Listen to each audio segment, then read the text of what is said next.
بسم اللہ الرحمن الرحیم۔ ہم اس خدا کے ماننے والے ہیں جس نے اپنی کتاب کی شروعات اقرأ کے نام سے کی، یعنی پڑھو۔ اسی لیے ہم نے ایک کیمپین کا آغاز کیا ہے جس کا نام رکھا ہے چلو کتاب پڑھیں، تاکہ بک ریڈنگ کے کلچر کو زیادہ سے زیادہ پروموٹ کر سکیں۔ اس کیمپین کی ایک سیریز کا نام ہے لائیو بک ریڈنگ، جس کے اندر ہم آپ کے سامنے لائیو طریقے سے بکس کو پڑھیں گے اور آپ ہمارے ساتھ اس بک کو پڑھ کر اس بک کے بارے میں جان سکتے ہیں۔ اور آج کے اس ایپیسوڈ میں اور آئندہ چند ایپیسوڈ میں ہم آپ کے سامنے اس دنیا کی سب سے اہم ترین کتاب کو پڑھنے والے ہیں اور اس کتاب کے مختلف چیپٹرز کے بارے میں آپ کے سامنے کچھ باتوں کو بیان کرنے والے ہیں۔ وہ کتاب ایک ایسی کتاب ہے جو عام طور سے ہمارے اور آپ کے گھروں میں موجود ہے۔ ہو سکتا ہے کچھ لوگ اس کتاب کو اتنا زیادہ نہ پڑھتے ہوں، لیکن اکثر لوگوں کے گھروں میں اور آج کل کی ٹیکنالوجی والی دنیا میں اکثر لوگوں کے موبائلز میں وہ کتاب اویلیبل ہے۔ کون سی کتاب؟ وہ کتاب خدا ہے، وہ کتاب ہے قرآن کریم۔ تو چلیے اس کتاب کو کھولتے ہیں اور دیکھتے ہیں اللہ تعالیٰ نے اپنی کتاب میں ہمارے لیے کیا بیان کیا ہے۔ اور ہماری کوشش یہ رہے گی کہ انشاءاللہ ہر ایک ایپیسوڈ میں انشاءاللہ کچھ منٹس میں آپ کے سامنے قرآن مجید کے ایک مکمل پارے کے پیغامات کو اور اس پارے میں اللہ تعالیٰ نے جو اہم ترین باتیں بیان کی ہیں وہ آپ کے سامنے پڑھیں۔ تو اس کتاب میں اللہ تعالیٰ نے جو کتاب کی شروعات کی ہے، قرآن مجید کی شروعات کی ہے، وہ اس جملے سے شروعات کی ہے، بسم اللہ الرحمن الرحیم۔ بسم اللہ الرحمن الرحیم جو اس کتاب کا سب سے پہلا فقرہ ہے، اس سے اللہ تعالیٰ نے یہ پیغام دینا چاہا ہے کہ دیکھو اللہ تعالیٰ انسانوں کی بنسبت رحمان اور رحیم ہے، یعنی پیغام رحمت دینا چاہ رہا ہے، پیس کا پیغام دینا چاہ رہا ہے۔ یہ بتانا چاہ رہا ہے کہ اللہ تعالیٰ بھلے ہی عذاب بھی کرتا ہے، اللہ تعالیٰ نے لوگوں کے لیے پنشمنٹس بھی رکھی ہیں، لیکن اللہ تعالیٰ کی رحمت اور اس کی شفقت جو ہے وہ اس کے پنشمنٹ سے کہیں آگے ہے۔ اسی لیے ہم لوگوں کو روایتوں میں ملتا ہے کہ یا من سبقت رحمتہ غضبہ، اللہ تعالیٰ وہ ذات ہے کہ جس کی رحمت مقدم ہے، آگے ہے، کس سے؟ اس کے غضب سے۔ وہ ناراض دیر میں ہوتا ہے، پہلے وہ اپنے بندوں کی بنسبت رحمت کرتا ہے۔ اب آپ کے لیے سوال اٹھ سکتا ہے کہ رحمان اور رحیم کے درمیان کیا فرق ہے؟ رحمان کا مطلب ہوتا ہے کہ ایسی رحمت کرنے والا کہ جو سب کے لیے ہے، یعنی اس دنیا میں ہر انسان کے جو اللہ تعالیٰ کو مانتا ہو، چاہے وہ اللہ تعالیٰ کو نہیں مانتا ہو۔ آپ کو معلوم ہوگا آج کل کی دنیا میں بہت سے ایسے لوگ ہیں کہ جو آ کر حتیٰ یہ دعویٰ کرتے ہیں کہ ہم اللہ تعالیٰ کے نہیں بلکہ شیطان کے ماننے والے ہیں۔ اللہ تعالیٰ ان کی بنسبت بھی رحمان ہے۔ جب اللہ تعالیٰ بارش کرتا ہے تو ان سب تک کہ وہ نعمت پہنچتی ہے، جب اللہ تعالیٰ ہوائیں چلاتا ہے تو ان سب تک کہ وہ ہوائیں پہنچتی ہیں، لیکن اللہ تعالیٰ ایکوالٹی کا قائل نہیں ہے۔ ایکوالٹی میں یہ ہوتا ہے کہ ایک ایسا بچہ کہ جس نے پورے سال محنت کی ہے اور ایک ایسا بچہ جس نے کوئی محنت نہیں کی ہے، ان دونوں کو برابر چیز مل جاتی ہے۔ لیکن اللہ تعالیٰ عادل ہے، اللہ تعالیٰ جسٹس کرتا ہے۔ لہٰذا اللہ تعالیٰ نے یہ کہا کہ جو لوگ اللہ تعالیٰ کی بات مانتے ہیں، جو لوگ اللہ تعالیٰ کے راستے پر آتے ہیں، ان کے لیے ایک اسپیشل رحمت ہے۔ اس رحمت کا نام ہے رحیم ہونا۔ تو اللہ تعالیٰ ایک طریقے سے رحمان ہے، یعنی سب کے لیے رحمت رکھتا ہے، اور ایک طرف سے رحیم بھی ہے، یعنی اپنے خاص بندوں کے لیے کہ جو اللہ تعالیٰ کے راستے پر چل رہے ہیں، اس کی بات کو مان رہے ہیں، ایک خاص اس کے لیے ریوارڈ رکھتا ہے، رحمت رکھتا ہے۔ جو رحمت سب کے لیے ہے وہ اس دنیا سے مخصوص ہے، لیکن جو رحمت اللہ کے خاص بندوں کے لیے ہے، مؤمنین کے لیے ہے، جو اللہ کے راستے پر چلتے ہیں، ان کے لیے وہ ہمیشہ قائم اور دائم رہنے والی رحمت ہے۔ یہ جو سورہ ہم نے شروع کیا تھا، یہ سورہ فاتحہ تھا کہ جس کے اندر اللہ تعالیٰ نے بندوں کو گفتگو کرنے، دعا کرنے، بات کرنے کے انداز کو سمجھایا تھا۔ اب قرآن کا جب دوسرا چیپٹر، دوسرا سورہ شروع کرتے ہیں تو وہ اللہ تعالیٰ نے اس کا نام رکھا ہے سورہ بقرہ۔ بقرہ کا مطلب ہوتا ہے وہ سورہ کہ جو ایک گائے کے نام پر ہے، ایک کاؤ کے نام پر ہے۔ اس کے پیچھے کافی ریزنز ہیں، کیونکہ ایک کاؤ کا تذکرہ اس چیپٹر کے اندر ہوا ہے کہ جو بہت ہی تفصیل سے ہوا ہے، جس کا تعلق جناب موسیٰ کے زمانے سے تھا۔ اس سورہ کے شروع میں اللہ تعالیٰ ارشاد فرماتا ہے اعوذ باللہ من الشیطان الرجیم بسم اللہ الرحمن الرحیم الف لام میم ذالک الکتاب لا ریب فیہ ھدی للمتقین۔ اللہ تعالیٰ اس کتاب کے بارے میں، یہی کتاب کے جس کے بارے میں ہم لوگ لائیو بک ریڈنگ کر رہے ہیں، اللہ تعالیٰ ارشاد فرماتا ہے کہ یہ کتاب ایک ایسی کتاب ہے کہ جو ہدایت کے لیے آئی ہے، یعنی انسانوں کو اگر ہدایت اور گائیڈنس چاہیے ہے تو اس کتاب میں ان کے لیے مکمل گائیڈنس اور ہدایت موجود ہے۔ لیکن اس کی ایک شرط ہے کہ ان کو متقی بننا پڑے گا۔ ہو سکتا ہے کہ انسان متقی نہ ہو پھر بھی اس کتاب سے ہدایت پا جائے، لیکن اس کی ہدایت مکمل نہیں ہوگی جب تک کہ وہ تقوی اختیار نہ کر لے۔ آگے اللہ تعالیٰ اسی کتاب کے اندر مزید آگے بڑھتے ہوئے ارشاد فرماتا ہے کہ سورہ بقرہ کی آیت نمبر 23 کے اندر اللہ تعالیٰ ارشاد فرماتا ہے وَإِن كُنتُمْ فِي رَيْبٍ مِّمَّا نَزَّلْنَا عَلَىٰ عَبْدِنَا فَأْتُوا بِسُورَةٍ مِّن مِّثْلِهِ۔ یہاں پر اللہ تعالیٰ نے اسی کتاب قرآن کی بنسبت، ظاہر سی بات ہے جب آپ ایک کتاب پڑھ رہے ہیں تو آپ کے ذہن میں کافی کچھ سوالات ہوتے ہیں کہ یہ کتاب اوتھینٹک ہے یا نہیں ہے، اور اللہ تعالیٰ اس کتاب کی اوتھینٹسٹی کو ثابت کرنے کے لیے فرما رہا ہے کہ یہ کتاب اللہ تعالیٰ کی طرف سے نازل ہوئی ہے۔ اگر تمہیں کسی بھی طریقے کا شک ہے تو تم اس کتاب کی جیسی کتاب لا کر دکھاؤ۔ یعنی بہت سارے اسپیکٹس ہیں، اس میں سے ایک اسپیکٹ یہ ہے کہ رسول گرامی اسلام صلی اللہ علیہ وآلہ وسلم ایک ایسی شخصیت ہے کہ جو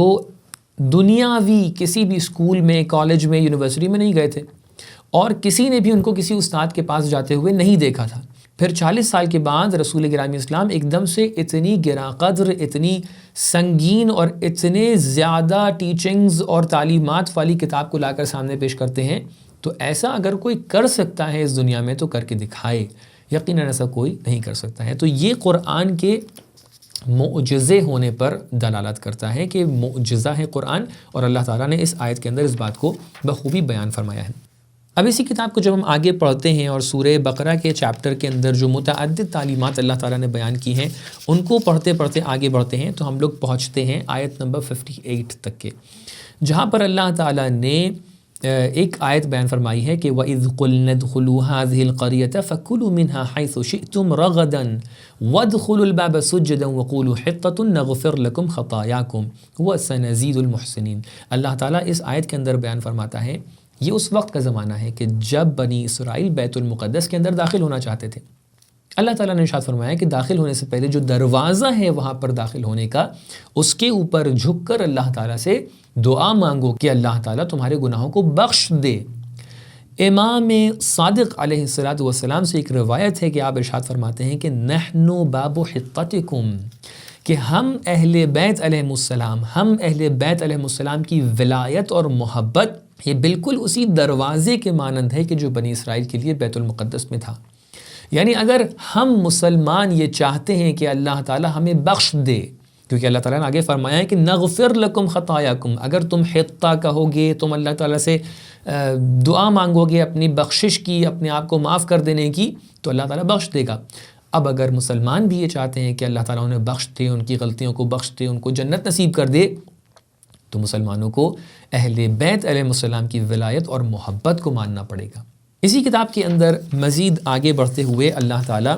آیت نمبر 85 کے اندر ارشاد فرماتا ہے، آیت کافی طولانی ہے لیکن اس کے درمیان اللہ تعالیٰ ارشاد فرماتا ہے کہ افتؤمنون ببعض الکتاب وتکفرون ببعض فما جزاء من يفعل ذلك منكم الا خزي في الحياة الدنيا ويوم القيامة يردون الى اشد العذاب وما اللہ بغافل عما تعملون۔ اللہ تعالیٰ ارشاد فرماتا ہے کیا تم قرآن کی بعض آیتوں پر ایمان لے آتے ہو اور بعض پر ایمان نہیں لاتے ہو؟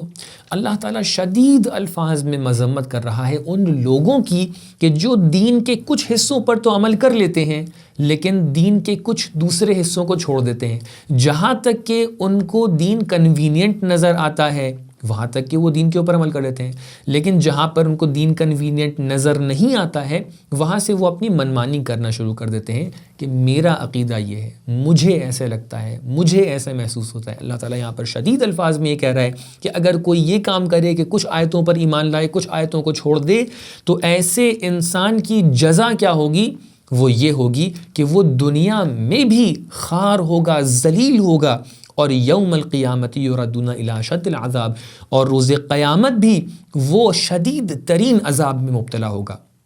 اور اللہ تعالیٰ جو کام ہم کر رہے ہیں اس سے غافل نہیں ہے۔ تو اسے واضح طور پہ سمجھ میں آتا ہے کہ ہم اگر دین کے متعلق عمل کرنا چاہتے ہیں اور دین کے متعلق ایک صحیح سٹانس لینا چاہتے ہیں، تو وہ صحیح سٹانس یہ ہے کہ ہم کسی بھی طریقے کی پارشالٹی نہ کریں، کسی بھی طریقے کی پریجوڈس نہ کریں کہ ہم اس کو مان رہے ہیں اور اس کو نہیں مان رہے ہیں، بلکہ مکمل دین کے اوپر عمل کرنا ہماری ذمہ داری ہے۔ اسی طریقے سے متعدد دوسرے ٹاپکس بھی اس پارے کے اندر بیان ہوئے ہیں کہ جو سورہ بقرہ کے اندر ہیں، کیونکہ آپ کو پتہ ہے کہ سورہ بقرہ کی جو ٹیچنگز ہیں، اس کی جو تعلیمات ہیں، اس کے اندر روزے کے بارے میں گفتگو ہوئی ہے، اس کے اندر عرس کے بارے میں گفتگو ہوئی ہے، اس کے اندر جو اہم ترین پیغام ہے وہ یہ ہے کہ انبیاء کے درمیان ہمیں کسی بھی طریقے کی پارشالٹی کرنا صحیح نہیں ہے، یعنی ہم تمام انبیاء پر ایمان لائیں گے تبھی ہمارا ایمان مکمل ہے۔ اس پارے کا سب سے آخری پیغام جو میں آپ کے سامنے پیش کرنا چاہتا ہوں، حالانکہ بہت سارے دوسرے پیغام ہیں لیکن یہاں پر اختصار مد نظر ہے، اور صرف ہم لوگ یہ چاہتے ہیں کہ اہم ترین پیغامات جو ایک پارے میں ہیں وہ آپ کے سامنے ایک کلپ کے اندر بیان کریں، تو اس لیے آپ کے سامنے آیت نمبر 130 کو ہم لوگ آخری پیغام کے طور پہ دیکھتے ہیں اور اس کے بعد اس کلپ کو یہیں پر ختم کر دیتے ہیں۔ آیت نمبر 130 کے اندر اللہ تعالیٰ ارشاد فرماتا ہے کہ وَمَن يَرْغَبُ عَن مِّلَّةِ إِبْرَاهِيمَ إِلَّا مَن سَفِهَ نَفْسَهُ۔ ہم لوگ عام طور سے اپنی دنیا میں یہ سوچتے ہیں کہ کسی کے عقل مند ہونے اور کسی کے عقل مند نہ ہونے کا معیار، اس کا کرائیٹیریا یہ ہے کہ اس کے آئی کیو لیول کو ٹیسٹ کیا جائے، لیکن دیکھیے قرآن کس طریقے سے کسی کو عقل مند اور کسی کو سفیہ بتا رہا ہے۔ قرآن میں لکھا ہوا ہے کہ جو انسان صحیح راستے یعنی جناب ابراہیم کے راستے کو یہاں پر ملت ابراہیم یا جناب ابراہیم کا جو دین تھا اس کو معیار کے طور پہ بیان کر کے اللہ تعالیٰ ارشاد فرما رہا ہے کہ جو اس راستے پر چلتا ہے وہ عقل مند ہے، اور کوئی بھی اس راستے کو نہیں چھوڑتا ہے مگر یہ کہ وہ سفیہ ہو جائے، یعنی وہ پاگل ہو جائے۔ یعنی جو انسان دین پر عمل نہیں کرتا ہے اللہ تعالیٰ اس کو کہہ رہا ہے کہ وہ عقل مند نہیں ہے، وہ سفیہ ہے، اس کی عقل میں کمی ہے، اور جو لوگ دین پر عمل کر رہے ہیں ان کو عقل مند بتا رہا ہے۔ اسی لیے ہم لوگ کو روایت میں ملتا ہے کہ عقل وہ چیز ہے کہ ما عبد بہ الرحمن، عقل وہ چیز ہے کہ جس کے ذریعے سے اللہ تعالیٰ کی عبادت کی جاتی ہے۔ لہٰذا قرآن کے کرائیٹیریا میں عقل مندی اس چیز کا نام ہے کہ ہم دین پر مکمل اور بہترین طریقے سے عمل کریں۔ یہیں پر ہم لوگ اس ڈسکشن کو ختم کرتے ہیں کہ جس میں ہم لوگوں نے قرآن کریم کے پہلے پارے کو بہت ہی اختصار سے آپ کے سامنے بیان کیا، جس میں اہم ترین پوائنٹس جو اس پارے کے تھے وہ آپ کے سامنے بیان کیے گئے۔ انشاءاللہ نیکسٹ ایپیسوڈ میں قرآن کریم کے دوسرے پارے کے اہم ترین پوائنٹس آپ کے سامنے لائیو طریقے سے پیش کیے جائیں گے۔ والسلام علیکم ورحمۃ اللہ وبرکاتہ۔